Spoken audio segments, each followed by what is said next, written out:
Hello students, I am here with the video of the chapter Nutrition in Animals. This is part first. I have prepared this video for you for your better understanding. I hope you will like this video.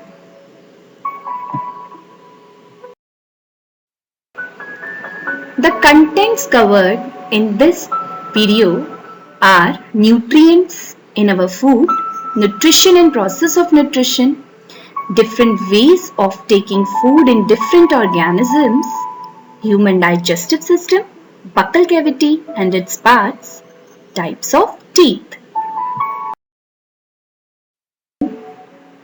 You all know the nutrients in our food. What are the nutrients? 7 nutrients you have studied in your 6th standard. Out of this, 3 are major nutrients that are required in major quantities, बहुत ज्यादा चाहिए होते हैं हमारी body को. Body building and energy giving foods कौन कौन से? Carbohydrates, fats and proteins. उसके बाद 2 are the nutrients that are required in small quantities, जो थोड़ी थोड़ी मात्रा में हमें चाहिए, जैसे मिनरल्स एंड विटामिन्स. इनके अलावा 2 ऐसी चीजें भी फूड में हैं that are very important for our body. उसके बिना हमारा डाइजेशन पूरा नहीं हो सकता, and that are water and roughage. Roughage को हम डाइटरी फाइबर्स भी कहते हैं.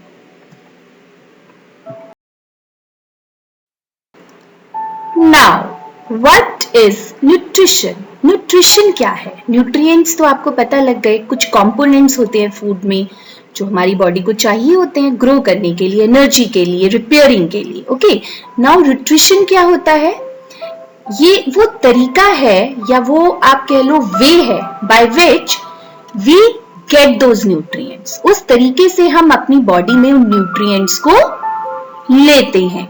The way for animal nutrition it divides into 3 things. Animal nutrition, हम भी एनिमल्स में ही आते हैं. हमारी न्यूट्रिएंट रिक्वायरमेंट, देन हमारा mode of intake of food, किस तरह हम खाने को लें, क्या हमें चाहिए. न्यूट्रिएंट रिक्वायरमेंट मींस क्या न्यूट्रिएंट्स हमें चाहिए, किस तरह हम खाने को लेते हैं. And last is utilisation. फिर उस फूड को जो हम लिया है, हमने इंजेस्ट किया है, इनटेक किया है, उसका यूटिलाइजेशन होता है बॉडी में. So these 3 steps consist of animal nutrition. हमारे न्यूट्रिशन में ये चीज इंपॉर्टेंट है. सबसे पहले कि हमें कौन सा न्यूट्रिएंट चाहिए, फिर हम न्यूट्रिएंट्स को किस तरह लेते हैं, फूड को किस तरह लेते हैं, और फिर उसको कैसे यूज करते हैं अपनी बॉडी में. So these 3 steps includes in animal nutrition. Then next is there are 5 process that takes place in nutrition. 5 processes होते हैं जो न्यूट्रिशन में होते हैं हमारे. सबसे पहले इंजेशन. इन मीन्स अंदर. ओके, इंजेशन मतलब खाने को अंदर लेना. ओके, अब किस तरीके से लेते हैं आपने देखा है. हम जैसे आप अपनी बात करें ह्यूमंस की एंड कई एनिमल्स जो आपने देखे हैं, they take their food and chew it. उसको चबाते हैं, च्यू करते हैं. ऑलराइट, कई ऑर्गेनिजम्स को आपने देखा डायरेक्ट स्वेलो करते हैं, जैसे स्नेक्स, है ना. आप चबाते, उनके टीथ होते नहीं है तो वो क्या करते हैं, स्वेलो करते हैं. ऑलराइट, तो there are different ways by which animals ingest their food. वो किस तरह से अपने खाने को लेते हैं बॉडी के अंदर. जब बॉडी के अंदर फूड चला जाता है तो सेकंड प्रोसेस क्या आता है, फिर उस फूड का डाइजेशन होता है, वो पचता है खाना. राइट, फिर जब वो डाइजेशन होता है, देन थर्ड स्टेप जो उसमें इंपॉर्टेंट न्यूट्रिएंट्स हैं जो आपकी बॉडी को चाहिए, वो एब्सॉर्ब हो जाते हैं उस फूड से जो आपने डाइजेस्ट कर लिया है. तो next third is absorption. Then assimilation. Assimilation क्या होता है, जो एब्सॉर्ब न्यूट्रिएंट्स हैं उनकी कहाँ क्या जरूरत है वहां पे वो जाके एसिमिलेट हो जाते हैं. जैसे फॉर एग्जाम्पल आपके बालों को, आपके नेल्स को ग्रो करने के लिए प्रोटीन की जरूरत है. ऑलराइट, सो वो प्रोटीन जो खाने से मिलता है वो इन पार्ट्स में जाके एसिमिलेट हो जाता है ताकि ये पार्ट्स ग्रो करें. जहां इंजरी हुई है, मसल टीयर हो गया है, ब्लीडिंग हो रही है, वूंड हो गया है, वहां पे भी प्रोटीन्स की बहुत जरूरत है, बॉडी बिल्डिंग फूड होता है, तो वहां जाके वो एसिमिलेट हो जाता है एब्जॉर्प्शन के बाद। वो किस तरह से जहां जहां उसको जरूरत है वहां वहां बॉडी में जाके वो स्टोर हो जाता है, एसिमिलेट हो जाता है या यूज हो जाता है। Then last step is egestion. Egestion क्या होता है? जैसे इंजेशन हुआ, अंदर लिया, अब जो यूज करना था वो हमने यूज कर लिया, एब्जॉर्ब कर लिया, एसिमिलेट कर लिया। Now the food contains some unwanted things that we don't need, our body don't require it, तो हमारी बॉडी से वो egestion हो जाता है, e means exit हो जाता है, तो last is egestion. I hope you will remember these steps. Ingestion, ingestion के बाद digestion, then absorption, then assimilation, and last one is egestion. Now I'm going to discuss about a unique feature. एक अनोखा feature होता है starfish में, है ना? तो आपके एनसीईआरटी की बुक में भी गिवन है ये। स्टारफिश क्या होती है? ये इसकी जो आर्म्स 5 आर्म्स होती हैं और बॉडी बहुत हार्ड होती है इसकी। एक्सोस्केलेटन होता है, स्केलेटन बॉडी से बाहर होता है, जैसे हमारी बॉडी के अंदर होता है एंडोस्केलेटन, हमारी बोन्स होती हैं, कार्टिलेज होती हैं। You have studied in your very well, you have studied in your 6th standard, आपको बॉडी मूवमेंट्स जब पढ़ाया गया था उसमें बोन्स, कार्टिलेज सब पढ़ाया था, जो आपके अंदर स्केलेटन होता है, बॉडी को रिजिड रखता है, पोस्चर बना के मेंटेन करके रखता है। तो स्टारफिश में क्या होता है? ये स्केलेटन बॉडी के बाहर होता है, जिसे एक्सोस्केलेटन कहते हैं, कैल्शियम कार्बोनेट का बना होता है। जब स्टारफिश को अपने प्रे पे फीड करना होता है तो ये अपने माउथ से क्या करता है? अपने पूरे के पूरे स्टमक को बाहर निकालता है। Then it feeds on its prey, अपने प्रे पे, और फिर वो स्टमक वापस माउथ के थ्रू अंदर चली जाती है। तो it's a unique feature of, क्या कहेंगे इसे, किस चीज का यूनिक फीचर है? किस प्रोसेस का? डाइजेशन। अभी हमने पढ़ा, आपको न्यूट्रिशन के कई 5 पार्ट्स बताए, तो ये उसमें से 5 पार्ट्स में से कौन सा आपको लग रहा है? It is ingestion, type of ingestion, किस तरह वो अपनी बॉडी में उसे ingest कर रहा है, अपने प्रे को, अपने फूड को। Then we have different ways of taking food. अभी मैं आपको बता रही हूँ हर एनिमल में different ways होते हैं फूड को लेने के, इनटेक करने के, ingestion के, फर्स्ट स्टेप ऑफ न्यूट्रिशन। जैसे यहाँ पे आपको एक टेबल गिवन है, फर्स्ट कॉलम में name of the animal, second में kind of food, and then mode of feeding, किस तरीके से वो फीड करता है, इंजेक्शन करता है। स्नेल क्या खाता है? ग्रास और च्यू करके खाता है। मोड ऑफ फीडिंग क्या है उसका? च्यूइंग। एंड चींटियां होती हैं जो वो क्या खाती हैं? स्मॉल इंसेक्ट्स और ग्रेन। सिर्फ इंसेक्ट्स ही नहीं, यहाँ पे इंसेक्ट्स लिखा है, वो ग्रेन्स भी खा लेती हैं, और दे आर ऑमनीवोर, सब कुछ खाती हैं, है ना, ऑमनीवोर्स होती हैं। तो उनके मोड ऑफ ईटिंग को कहते हैं, उनके टीथ नहीं होते, बट दे स्क्रैप, उनके कुछ माउथ पार्ट्स इस तरीके से होते हैं कि वो स्क्रैप करके, खरोच के चीजों को खाती हैं। Alright, then hummingbird is the smallest bird.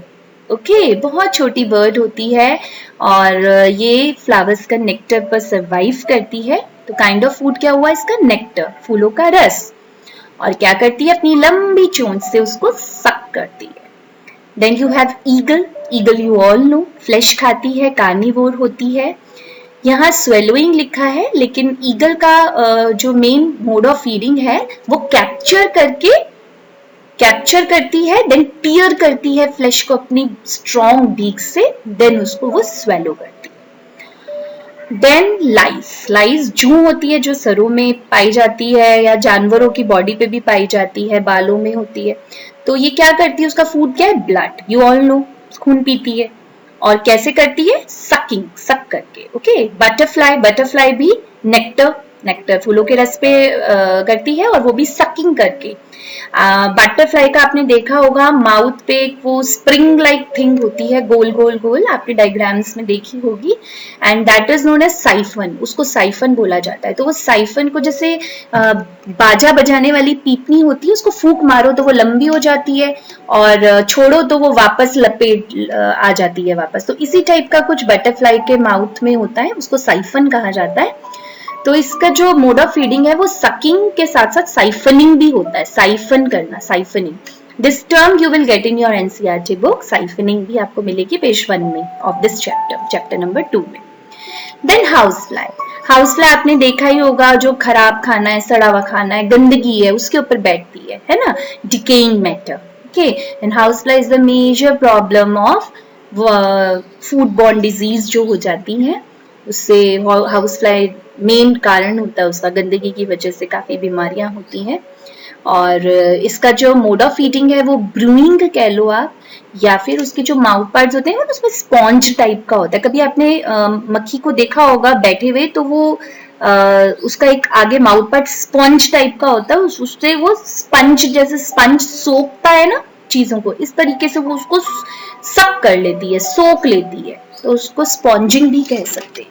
ये भी आपको स्पॉन्जिंग टर्म आपको एनसीईआरटी के फर्स्ट पेज में आपको you will get that word.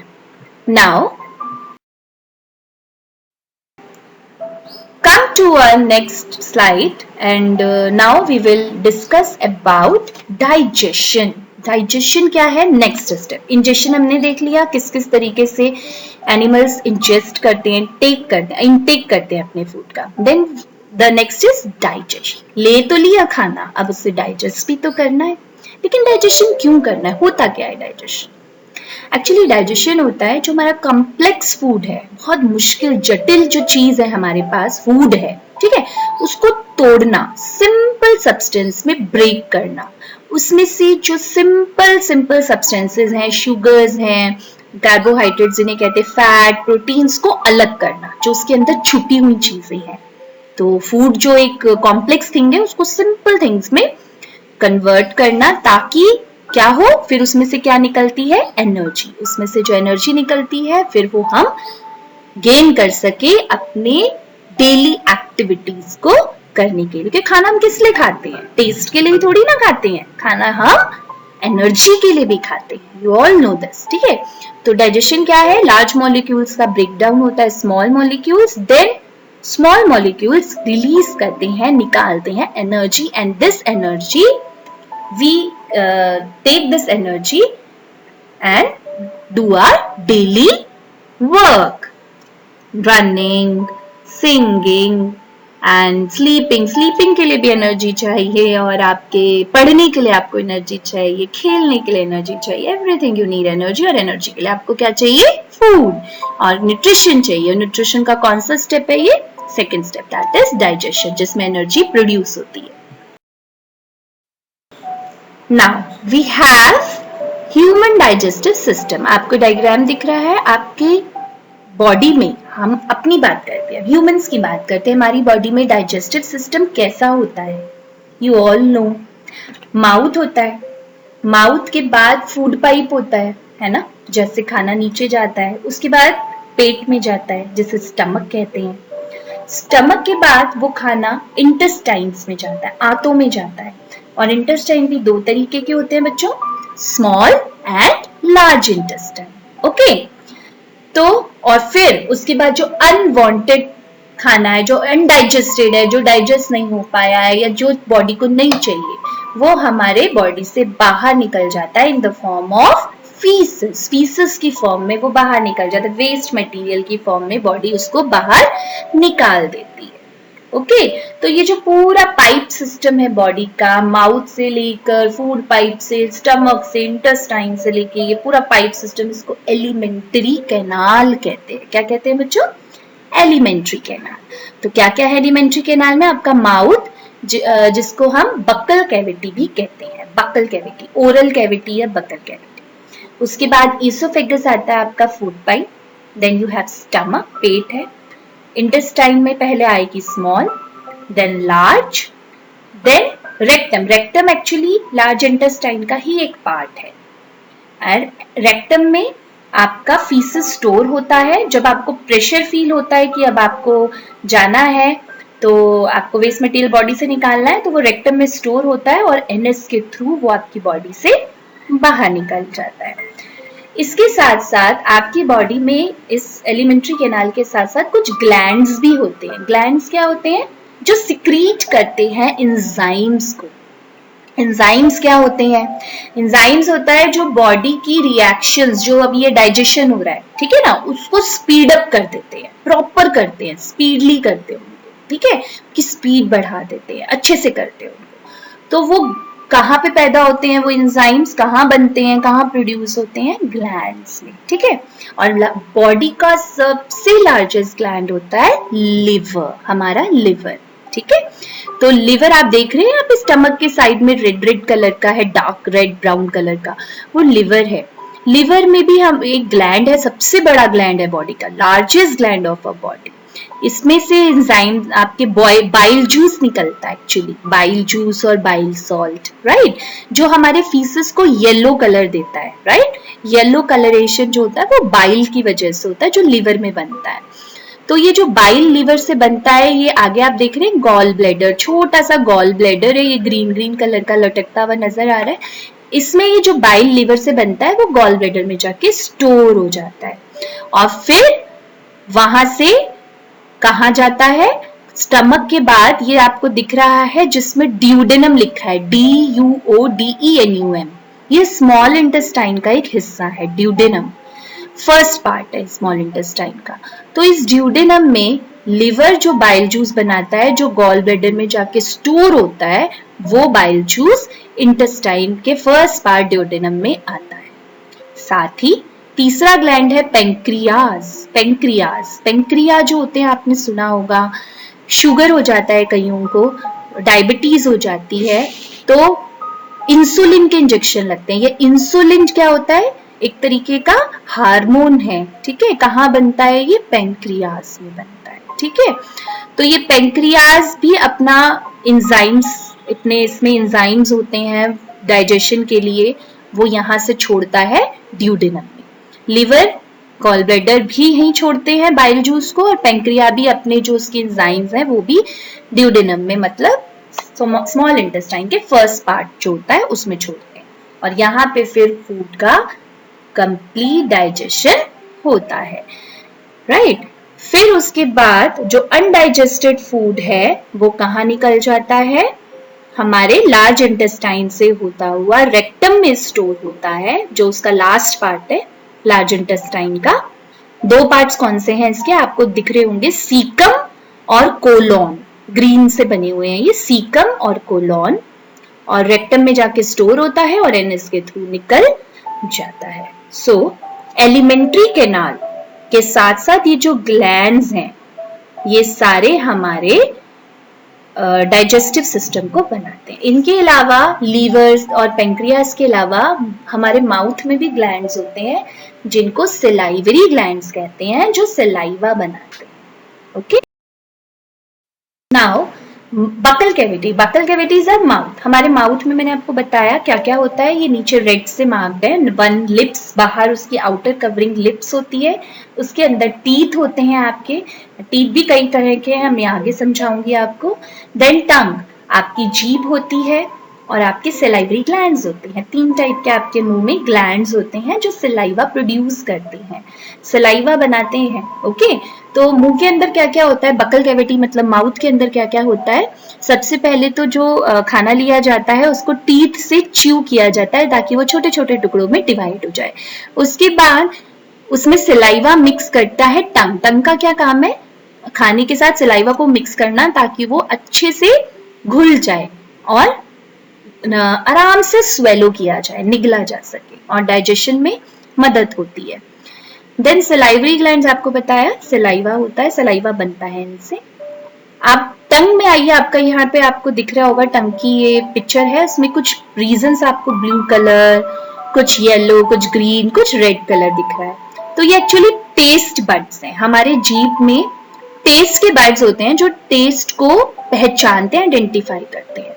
जो ब्लू पार्ट है वो बिटर टेस्ट, कड़वेपन को महसूस करता है, वो आपको टंग के पीछे वाले हिस्से में, बैक साइड में होता है। और रेड वाला जो होता है वो स्वीट को पहचानता है, मीठी चीज को, वो आपका टंग का आगे वाले हिस्से में होता है, टिप में होता है।